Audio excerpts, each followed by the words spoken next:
We got a Hall of Famer, an amazing broadcaster, and now one of the hottest head coaches in all of football, Coach Prime, Deion Sanders. Welcome to the Thank you, sir. Because this is it. Yeah. This is it. You know, this is the last time me and Shador and I are going to make that walk after that last game. Now, that's going to be tough. Guys like you get persecuted or get wronged. You start saying, what was that about?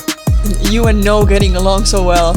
Have there been anything that any on the players that have bought that you have been like, no, you need to go return that? No. Would you ever run for president? And get shot? You're a little shot.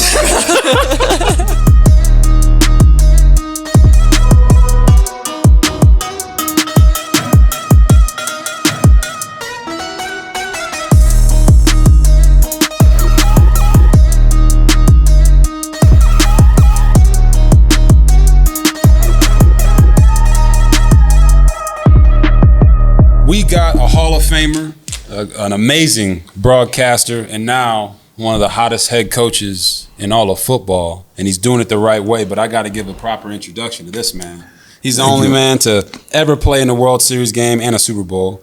Started his career as a quarterback at Florida State, in case y'all didn't know. Then he transitioned to corner. All right, he picked up track and field for 1 year. Not even a year. It was like 2 months, and qualified for the Olympic trials, okay, in the 100-meter dash.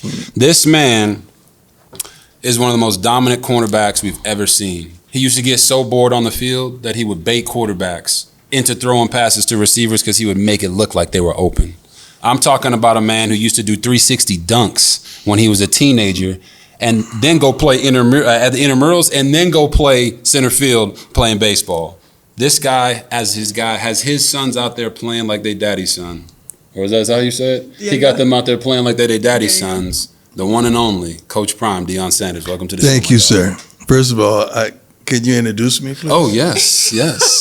Coach Prime, this is my wife, Griffin. She is the best athlete in the family. I feel like I know her because I watch y'all so much. In your videos and the gram, like I follow y'all like I'm a kid. You know, and I love the girls and love what you're doing. Appreciate it. Yeah. Nah, she's record holder at Florida State in the heptathlon. So okay, Florida State? Florida State. I didn't know that. Mm-hmm. Yeah?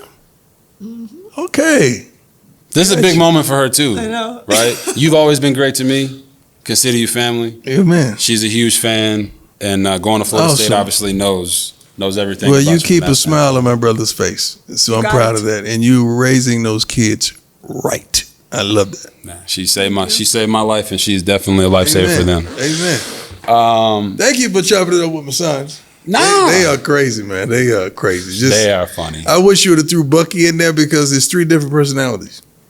Using like Junior is the calm, right? The older, the one to look out for the younger brother. Right. Then Shiloh is Shiloh, right? He's the one that God. You're gonna have a daughter that He's gonna keep you. God's gonna keep you on your knees praying. Like, Lord, please. Yeah, it's always that one, right? You know who's that one in the house. We know. And then Shador, Shador probably spent the most time with me. Okay. So he's more like me than any of them because he spent more time with me than any of them. Right. So that's kind of how the personalities break down. You know what? You saying that we definitely gonna have to come back and sit down and break bread with everybody. Put all y'all in there at the same time because that dynamic. It's crazy. I was just telling my wife, like, it's cool. We've seen coaches have sons on the team. Yeah. But the dynamic that you have with Shador and Shiloh, and then Deion Jr. being the video, being the video, it's something I've never felt, and I can feel that because you actually was coaching them right here before we started. Yeah, and I do all the time in commercial shoots, anything, wardrobe, everything. Like you can't turn it off because you're daddy. Right. Yeah, I'm not coach. You're your daddy. Just like I told Cheryl, I need to talk to you later. He said, the coach or the dad? Which one? Both of them need to talk to you. Yeah. But I love it. No, and it's got to be cool to see Shador, right? Heisman Trophy candidate. Yeah. Shiloh coming back, trying to help improve his draft stock. That's right. Just how proud are you of just all your sons? Immensely. The MVP is Junior because he keeps it together. He keeps them together. Right. He's always selfless and give them just unconditional love to try to make sure they shine at all times. But the unity that they have And seeing that as a father, man, is unbelievable. That's why this year is kind of, you're like, I can't wait till it start, but I don't want it to be over because this is it. Yeah. This is it. You know, this is the last time me, Shador and I are going to make that walk after that last game. Now, that's going to be tough because you're thinking about, I always think forward. So I'm thinking about that last game. What does that walk look like? And where is that walk going to be? Right. Yeah. Ooh, that's going to be so emotional. Yeah. You know, we walked down the sidelines before the game together like we've always done. And we walked down as father and son, but we walked back as coach and player. Yeah. And the things that we say to one another during that walk, like, what's your last name? Sanders. I want everybody to remember that. I want everybody in the stadium to know your last name by the conclusion of this game. And he's like, I got you. And I never know what I'm going to say, but those are that's the energy of it. And it's tremendous. Then I just go hug Shiloh. Hey, man, just go out there and play, man. Just go out there and play, man. Do your thing. Because he's a little different. Yeah, he's a little different. How do you manage? You just talked about being coach, being daddy. How do you manage that, the different commitments that you have to balance family and being a coach? Well, it's not something that I manage. It's a lifestyle. This is all we know. I've always coached them. They've always had me as their coach. Shiloh's the only one who went to Carolina for a couple of years. Then we reconnected in Jackson. So that's all we know. They don't know no difference. They know my voice. They know my sound. They know my look. They know my mannerisms. I know them. Like, I know when Shador is on. I know what to say to him, what to say to Shiloh, what to say to Junior, what to say to all my kids. You know what to say at any situation to your kids. And I take pride in fatherhood. I really do. I take pride in family. And you are now also a grandfather. I don't know how that happened. It's so funny that today is the first day that my grandson went home with the parents because there's, light complications in the hospital, but the baby's as healthy as ever. So just seeing that picture and seeing my daughter and Q just have those moments, it's a beautiful thing. And I'm thankful that baby girl, waited till she was 34. That means a lot because it could have been different. Right. Yeah. It could have been different. It could have been different. And the baby was born on your own birthday. How special is that? Tell me how good is God to me? Think about how good is God to me. I'm sitting in a press conference dealing with some bull junk, and I'm sitting up here thinking, do you understand that my grandson is born today? Like, how good and how much of a blessing is that? And I'm sitting up here dealing with this foolishness? Are you crazy? How dare you? Like, that was my thought process. I didn't say all that, but that was my thought process. But God is so good to me that he would allow my first grandchild to be born on my birthday. That's amazing. That's amazing. Yeah, I mean, a lot of your life has just been prophetic. Feels like God's had his hand on your life this entire time. You've inspired a ton of people, including myself, to want to or maybe want to get into coaching. But what parallels do you see between coaching and raising a family? Leadership, first and foremost. Not only leadership, but understanding all the dynamics. It's like being a quarterback and seeing the field. You got to see life. You got to see your kids, and not for what you want them to be, but who they are, and pray them through the storms and the trials and the tribulations, and understand that the deal is you don't have to be the best, but baby, you got to give me your best. Now, see, that's the problem with athletic parents, because you trying to raise you, and you trying to raise you.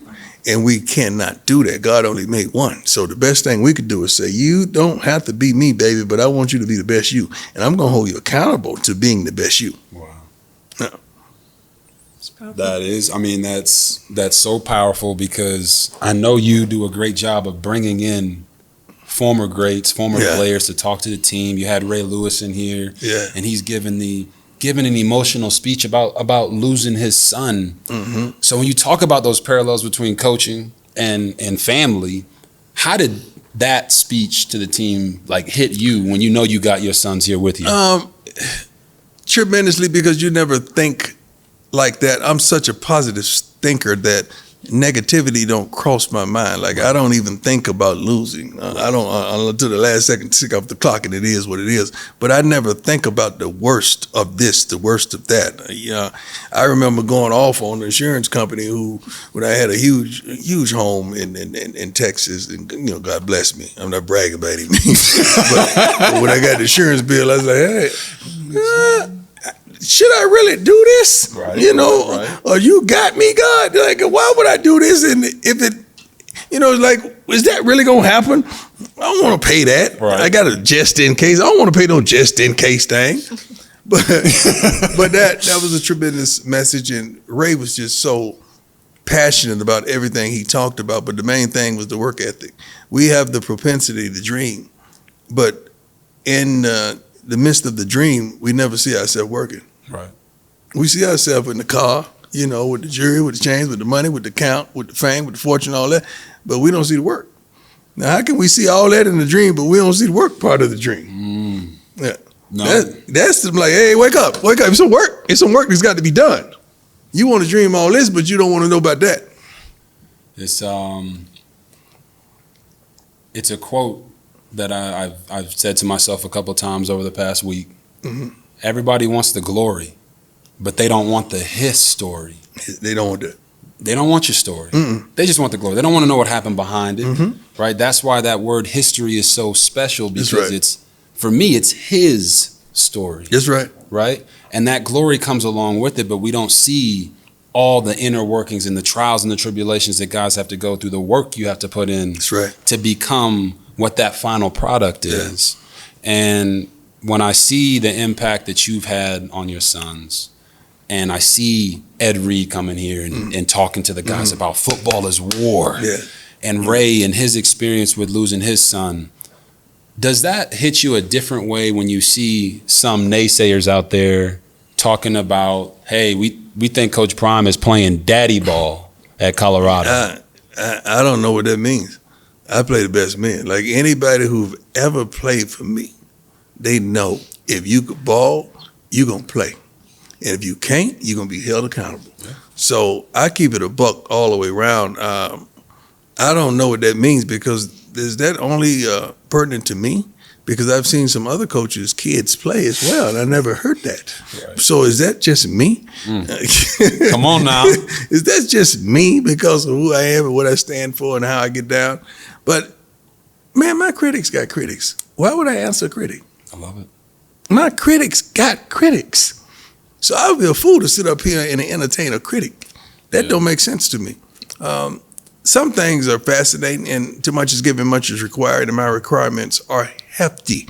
And I don't disallow myself to understand that, hey, man, I can't want this and not be affected by that. Right. Like, if you want to be up that mountain, you're not going to have extreme talent with minimal problems.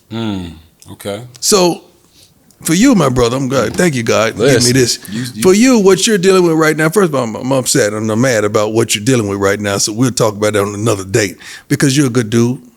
You're a good father. You're a good man. You're a good husband. You're just a good dude that we all cut for, and you're going to keep it a bucket. You're going to keep it 100 on television, and you're entertaining. You're clean as the board of health. You're well-spoken, articulate, and I could go on forever.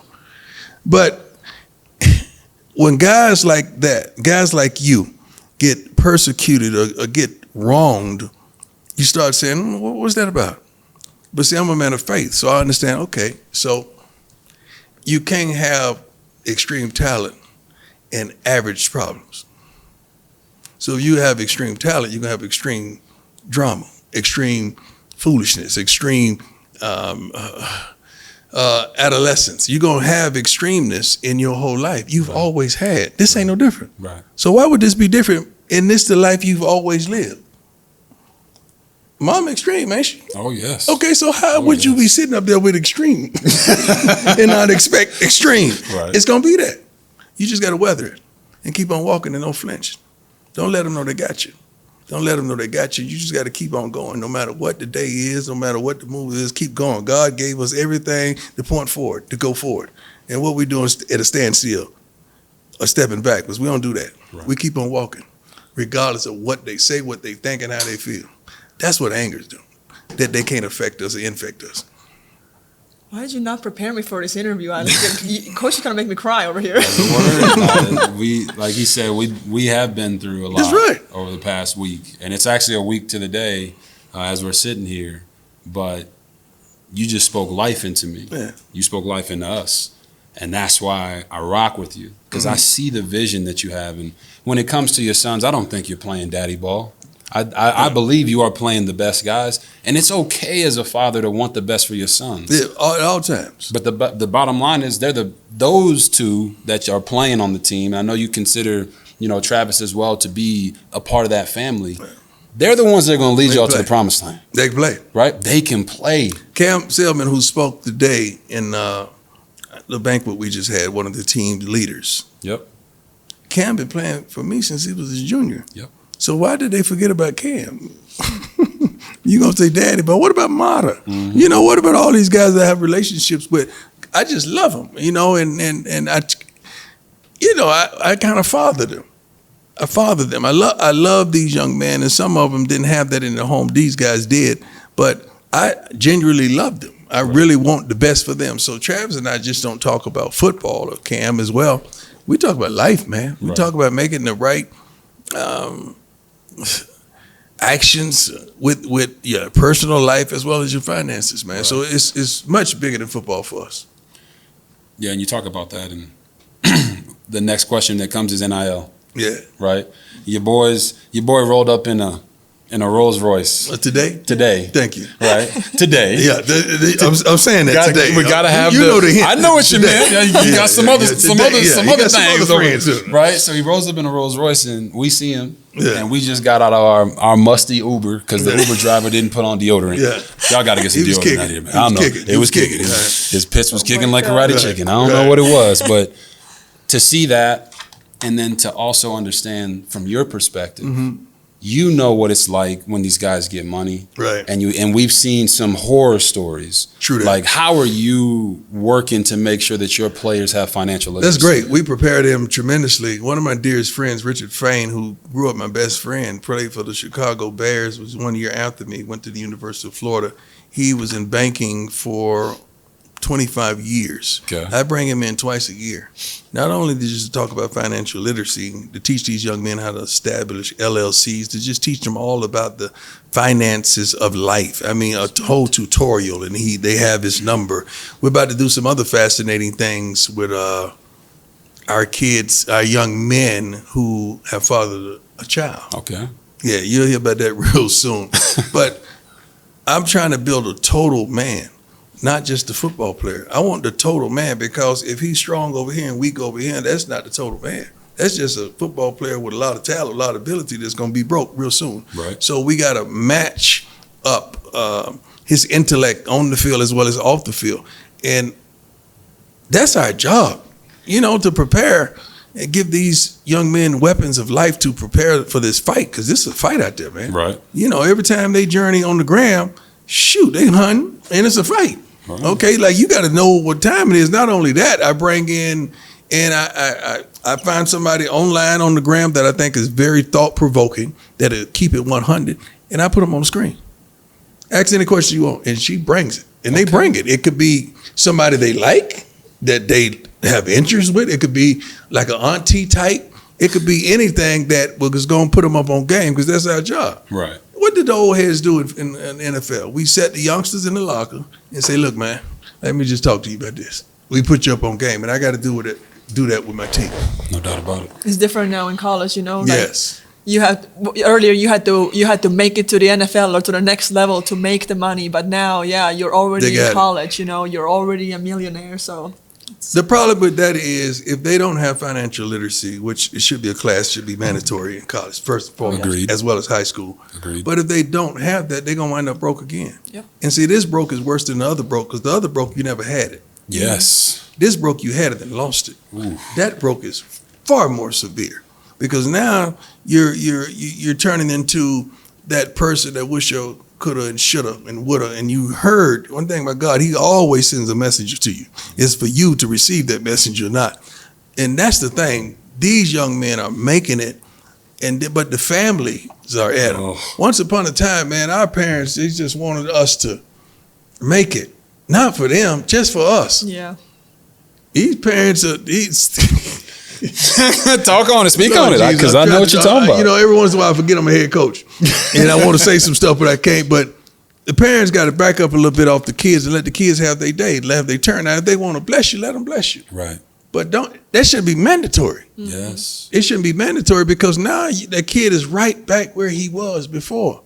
It's a darn shame for a kid to come and make hundreds of thousands of dollars in college. Then when he's done, he's done. Yes. Yeah. That hurts me. I can't allow that to happen on my watch. Yeah. I really can't. And you talk about it's not just the parents, right? Mm-hmm. It's the entourage. Yes. Right? It's the entourage that starts feeding off the athlete. The agents. Agents shouldn't even charge. Honestly, agents shouldn't even charge these young men while they're in college.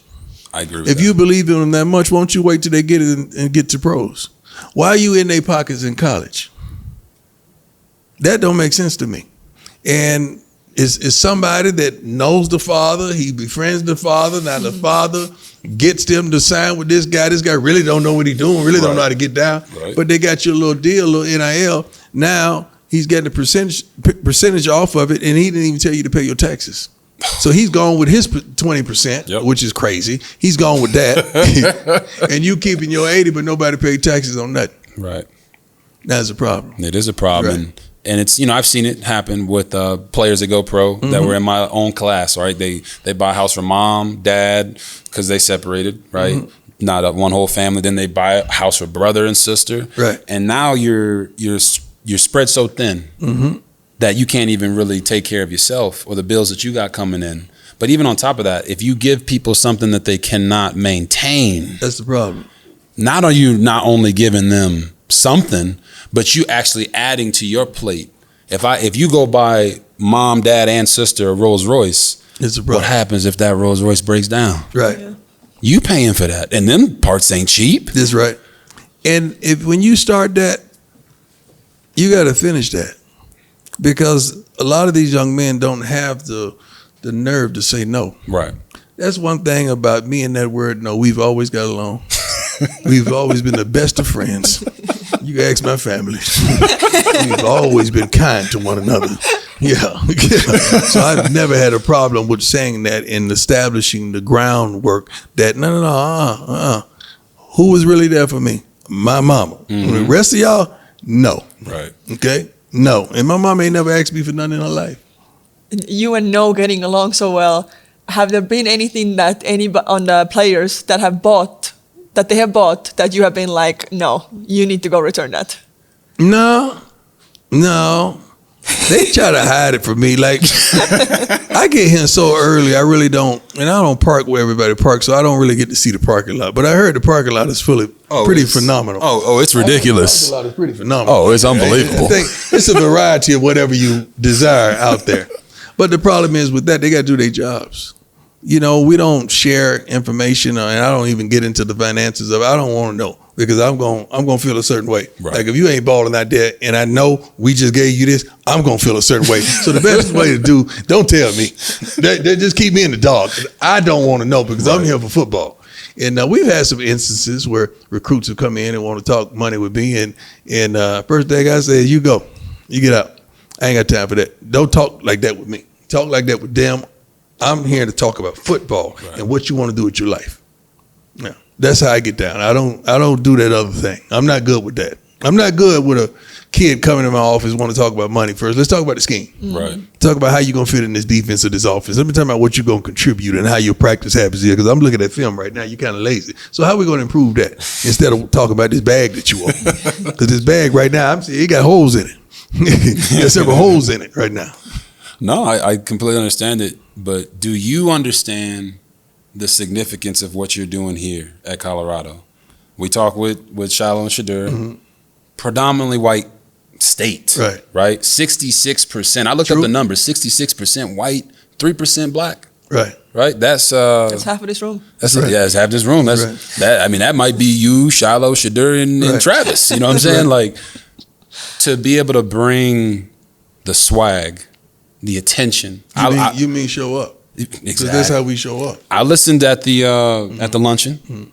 5 of the top 25 games throughout the year, for a team that has been the intersection of sports and culture, right? We all know 4-8 was last year, but I also know that the amount of games you guys are in that were one-score games means you're closer than people are giving you credit for. Right. But do you understand the significance of like doing this here?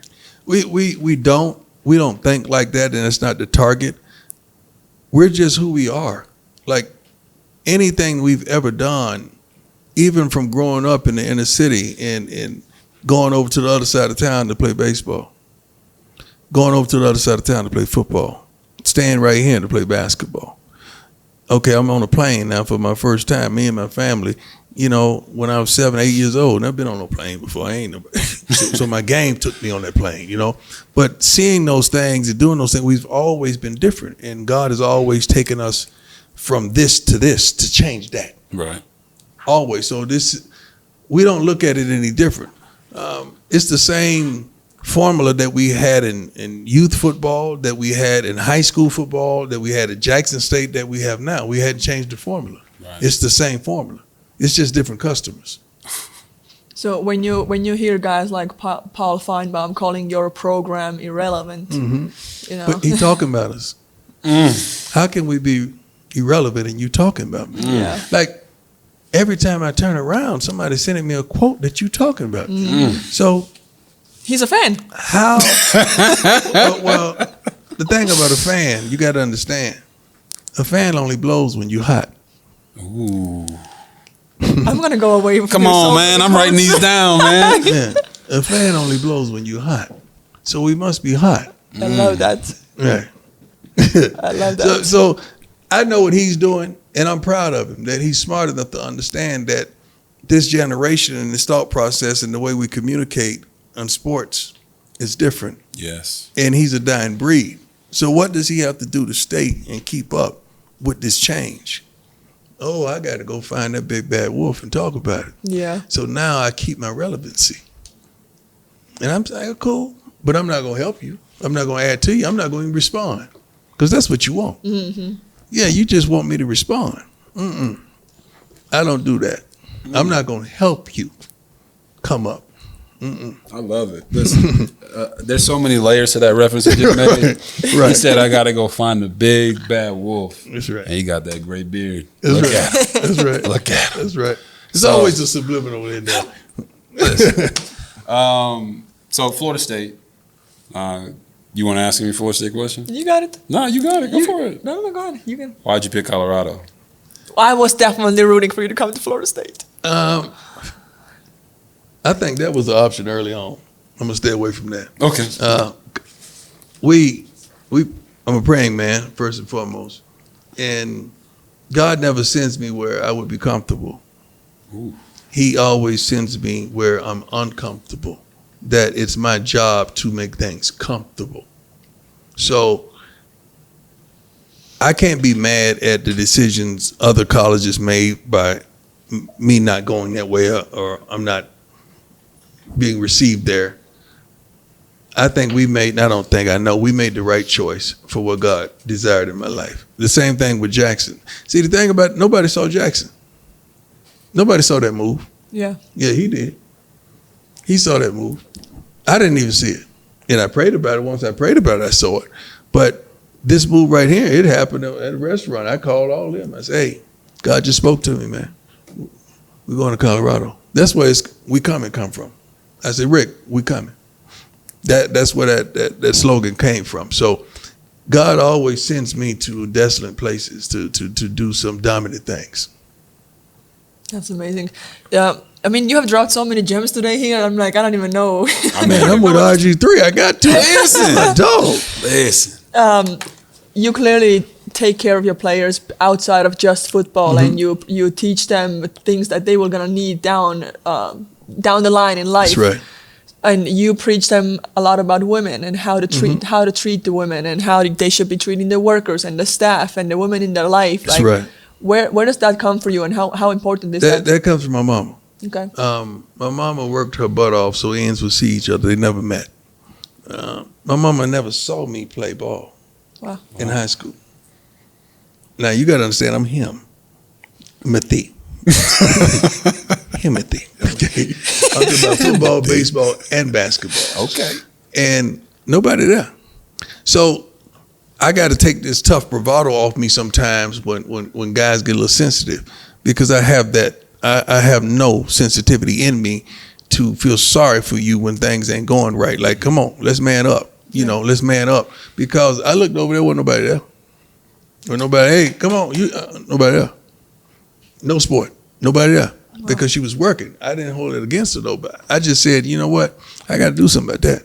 I got to get you off the job. I got to get you off the job. And the respect that I've always had for my mother transcends everything. The way I treat women, the way I look at the custodian, the way I look at the cooks, the everybody that plays a tremendous role in this university that's not in the light. Right. I just got so much respect because my mother was a housekeeper. You know, at one point, my mother cleaned up. Lee Memorial Hospital was a custodian. So I have so much admiration for the little things, because the little things are really big things, because she made that a big deal. Everything she did to the best of her ability. So that's why I have the tremendous amount of respect for women, because of my mama. Man, you preaching. Yeah. You preaching right now. Everybody in this room is the better for getting the chance to listen to you talk. I appreciate you, boss. And I'm sitting here and I hear you talking about your mom, and I talk to your sons about you, right? And about Black fatherhood. Yeah. Right? It gets a bad rap in society. It does. But do you think you've inspired people to do right, want to be better fathers? To do right. See, the thing about Black fatherhood, women as well as men, African American, we think we got to be perfect. And we don't come from perfect. So how can we ever be perfect? We just got to be present. Right. I just need you back in the day, you know, y'all are a little young, but when they call roll, when I was in class, we said here, we raised our hand. Right. We don't do that no more. We ain't now. We just need you to be present. You don't have to be perfect. Just be present. When I coach youth league in Texas, we had 1,500 kids come out for a darn trial. Right. I mean, we had one of the biggest youth organizations in the country. And I used to call the fathers, get the numbers from the mothers, and call the fathers with the broken relationships, the broken marriages, and say, look, dog, I don't even need you to come to practice. Just come to the game, dog. I just need you to sit over there and just tilt your head. When your shorty look at you, just tilt your head. That's affirmation. That's like, he did that. He just want affirmation from his dad. I just want you just to be present, man. So that's what we need to do as Black fathers. And we get such a bad rap for a multitude of us hadn't been fathers, so we don't know. And we trying to figure it out. See, back in the day, I had Fred Sanford. I don't care what you said, but that relationship between him and Lamont was real. I had George Jefferson, you know, moved on up to a deluxe apartment. You know, that relationship with him and his kid. What's the George son? I forgot it just that quick. I had it on the tip of my tongue.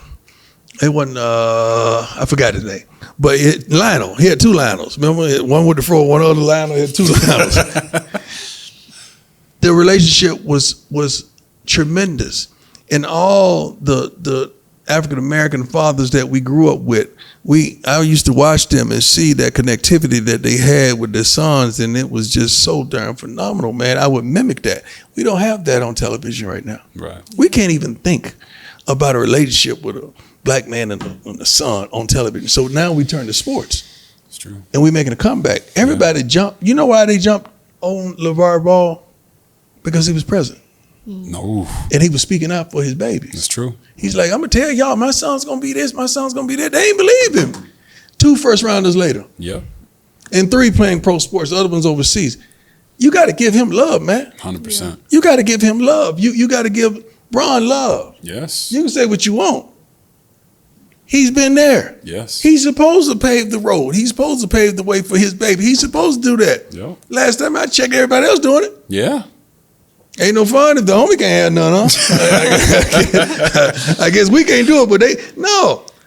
We are making a tremendous comeback, and I absolutely love it, man. I'm just trying to fulfill my role in doing so and showing people a glimpse of it. And Now they only a glimpse of the gentlemen that are married, like you all are, wonderful relationship. I'm a divorced father, but I didn't stop fathering. Right. One custody of my kids, and I never stopped fathering. Right. You know, by myself, working at CBS and working at the NFL Network, never stopped fathering. So I've been there the whole time. So no matter what life presents you, don't stop doing what you've been called to do. Never stop fathering. I built my life around my kids. Yeah. The moves I made was based on my babies. Not me. It was based on what was good for them. So I take pride in that. Man, ain't no baby daddy. I'm a father. Ooh, come on now. Come on now. You preaching. Yeah. Because, you know, I felt in many ways TV, sports tries to take you away from your family. Yeah. And they'll say, well, you can't be a great dad. That's a lie. And a great athlete and a great broadcaster and a great, you know, car salesman or whatever it may be, but you can. Yeah, you can. You can. You never let one take away from the other. That's right. And that takes real dedication. It does. It takes a real person with you as well to understand your plight and your toil. 100%. And where you weak at, she got to be strong. 100%. And where she's weak at, you got to be strong. Yeah. So you got to be. You got to have each other back. That's what relationships are.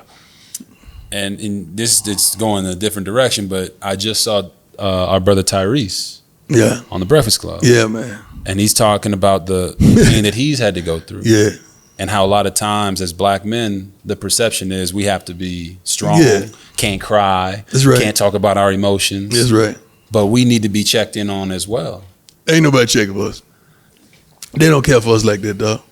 We you know, not calling you out, but we don't get the nice stuff. Mother's Day, they get all that. Father's Day, we get some little funky socks or a little tie or so Brute by Fabergé. You know, we get something like that. I'm sorry, Brute. I apologize. You took me to my childhood, but we don't get the gifts that others do, and we should be appreciated, not just tolerated. Man. Yeah, So true. I equally agree. I fully agree. So just we flash forward, right? It's next Thursday. I can't wait. I'm ready. It's game day. We ready. What's the mindset? Mindset is the same mindset we picked up the time the season was over. I made an initiative with the scouting department, with everybody we brought in here. We're going to run the football, and we're going to stop the run. Those are the number 1 and 2 things. We're going to run the football, and we're going to stop the run. Those are the points. We got to do that. Once we do that, we know Shador can spin it. Right. And we got some dogs on that back end that can cover their butts off. I mean, 3 of them are probably 3 of them have a potential cornerback-wise to go pro after the season. Wow. Yeah. And then we got some safety that could bang. They come down to get the job done. But the thing you're going to see some pass rushers that are unbelievable. 4 to 5 of them that could go get that quarterback, man. And we just got to have those big guys in the inside to hold up, because it's going to be hard to block us. Right. It really is. Of course, everyone wants to know 52 sacks last year for Shador. Mm-hmm. Yeah, he's Will straight. you be able to protect him? Yeah, you're going to be straight. And that comes along with being the coordinator, Pat. Pat Shermer is awesome. Yes, has a pro mentality, pro thought process, a lot like Rob Livingston on the defensive side. Those 2 guys are phenomenal, and I can't wait for them to display what they have and what they come to the table with, man. Shador's going to be straight, though, back there. He is. I'm excited about that, because, you give him time. You know. Come on, dog. Yeah, like you give him time. It's going to be surgical. You know what I'm saying? You had that phrase when I was playing. You said, you down with RG3? Yeah, you know me. You remember that, dog? Listen. Oh, dog, we had all kind of stuff for you, man. As players, you down with RG3? We remember those things. We used to say that when he was balling. You down with RG3? And the whole set was like, you know me. I love it. Yeah. You took it over, boy. You took over the league, man. Good Lord, you came in there and took it. I was right down the street in Dallas while you was doing your thing at Baylor, so I was right there watching stuff closer. I'm like, good Lord, where this cat came from? And you had your style, you had your swag, but you was making astute decisions, good reads, and all that stuff. And I'm like, this dude is different. Then I heard you articulate yourself. Hey, he different. He gets it. He gets it, man. And I always appreciated your support, and it's kind of what we talked with Shador about. Yeah. As an African-American quarterback, The standard is different. Different. And like for me, when I came out, everyone was like, "Oh, he can run." Right. I'm like, man, that ain't it, bro. I want that. I can run. Don't get me Yeah, wrong. I want that. I I'm want Olympic. that. Yeah. Olympic level sprinter. Yeah, I don't want Hey, that. so is coach. Exactly. You go, girl. There you go. She already Go, know. girl. So is she, by the way. That's right. And Can I But when represent the kids? Can I just You wanna represent I the just gonna kids? put some on. Can I put Florida some? State already did. Hey, can I get an They already NIL? gave him an offer. Can I put NIL on the kids? Hey, they crazy athletes, but because of her, Yeah. you know, and she's the one that has been on task more often than I am when I have to go away and Right. call a game or I got to go play. She's always been there, so she's been the rock that makes that happen. But you know, for me, looking at you and everything you've been able to accomplish, it's been nothing short of amazing. I appreciate it. Yeah, people don't ever get to see behind the curtains of what happens. Yeah. They just see the show in front. Behind the curtains, there's a lot going on. No doubt. Yeah, there's a lot of focus, there's a lot of determination, there's a lot of walking away from folks, there's a lot of holding your tongue and turning the other cheek. There's a whole lot of that going on. And that ain't gonna stop. Because that's who God called. God called us collect, you know that, right? And we accepted the charges. There you go. All right. So we got to pay for that. Because he called us collect and we accepted those charges. So I know you're a guy that loves the grind. Yeah. Right? It's been a long off season. Yeah. A lot of things have been said. Yeah. What do you love most about the fact that journey. come Thursday, Dog, I love the college journey. game day, I what do you love the journey, about that? dog? Everybody love the results in the game. I like the journey, man. I like the journey of getting there. You know, the journey of not the trip. Like we drive from here to Vail, and when we get to Vail, it's gonna be wonderful. We're gonna get this snowmobiles, and Shallow gonna snowboard, Grown may ski, and all that. I like the journey of getting there. They like getting there again. I like that journey. That's what I like. So I love that. I take pride in the journey. Does the journey feel more worth it when you see the fans? When you see, Man, that stadium could be butt naked, man. That stadium could be butt naked out there for me. Now I love it. I respect them because our fans are selling out like crazy. The stadium's gonna be sold out. Apparel's gonna be sold out. Everything's gonna be sold like crazy. But it could be naked out there, man. I can't wait to show what our young men have done this offseason. Wow. To see the journey of who they are and how they get down and what we have assembled in the lab. I can't wait for that. You said that people mostly see everything that you do, you know, when the lights are on and everything, but they don't really see what happens behind the curtain. But in front of the curtain, mostly people have only seen you just win. Yeah. So how do you instill that winning mindset into your players? Well, it's a lifestyle. It's like nothing that I'm trying to force on them or nothing I'm trying to push into their spirits. It's a lifestyle. So I put winners in front of them. Even Louis Riddick, I had him on. I brought him in. So like guys that you may not know their record, but that guy's a winner. Like when you hear Louis Riddick talk, like shoot, you like, darn, why isn't he a GM? Like he should be a GM somewhere. When they hear you, when they see you, they're seeing you. Just when they see all these guys that come, they're associated with success. So when all these celebrities or these people of influence come and they're able to just give them a gem or just shake their hands and they see them, it elevates them. And I don't have to be that sounding voice at all times. Because sometimes, you know, mom and dad, it gets monotonous, but when the grandparents come over, they can say this and that, then the kids straighten up. Right. You know? That's true. Yeah. and that's a great question because you had 95 some odd transfers over the last 2 years. Yeah. And you're going up against a team in North Dakota State that's won 17 national titles. That's right. Right. They're the second winningest program They're in the no last pushover. 10 years. They're No no pushover. pushover. No. And they're used to winning. You're bringing in all these guys and trying to instill that winning into them. How do you overcome that, and how do you get them to buy in so quick? Well, I ain't selling that, so that we don't have to get them to buy into nothing. Second of all, just being consistent. Every coach on the staff, probably 8 out of the 11 position coaches have come from the NFL, and they have a track record of being successful. So when they're around success and you're being told and you being challenged to do things that will grant you success, you got to adhere to it. Like we're in this generation where people use themselves all the time, and all these kids have a navigational system. We're just trying to be that navigational system to get them to their dreams and their desires and their goals. That's all we're trying to do. They just got to just listen. Just listen. Just listen. I promise you, it's gonna work. And we don't feel like we got nothing to prove. We just feel like we just got to go out there and do what we do. Yeah. Yeah. I love it, Coach. You always talk about your faith. Yes. Right. I can't help but. I always want to finish all these with faith. What does God mean to you? Everything, all things.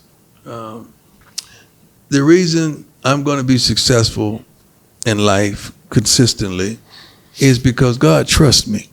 He trusts me with success. He know I'm not going to lose my mind when he grants me success, because he's always granted me success, and I've always given him the glory before they write the story. Right. So that's why I'm going to be successful. He trusts me in the midst of anything and everything.